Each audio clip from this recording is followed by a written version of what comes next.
guys, welcome back to my channel and welcome back to another video.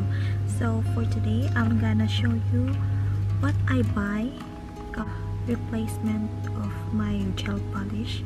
Kasi I order online LED UV light and hindi siya tumitigas. Binili ko siya sa software ko pero ang pangit-pangit niya. So sayang lang yung mga binili ko. Ito habang hinihintay ko pa yung isang order ko online din, same company kung saan ko siya binili, gumawa na ako ng alternative. So ito siya. So itatry ko siya if naglalast pa siya sa nail kasi ang pangit ng nails ko mag New Year na. So ito siya. So stay tuned.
Hi guys! So, andito ako ngayon para i-update yung nilagay kong false nail. Ano ba yun? False? Acrylic. Nakalimutan ko. Natapon ko yung pakete niya sa quiz. So far, okay naman siya. Ngayon, naligo ako, naghugas ng plato. So, hindi naman siya natatanggal. Maganda yung adhesive niya. At hindi siya masakit sa kamay. So, tamang-tama lang. Biglang pack yung kamay ko. Social na social.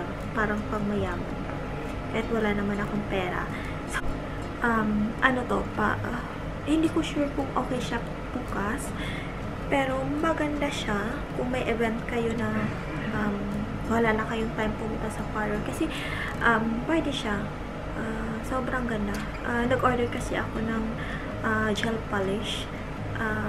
Papakita ko sa inyo next time kung worthy ba yung tabili ko. Hinihintay ko pa yung order kasi meron kasi silang holiday break kaya hindi pa siya nade-deliver. So, Happy New Year sa lahat.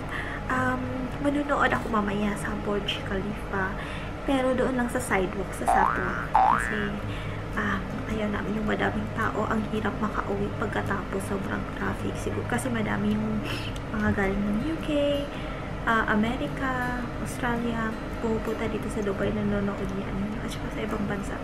So, kung nagustuhan nyo, please like and subscribe. See you again next time. Bye!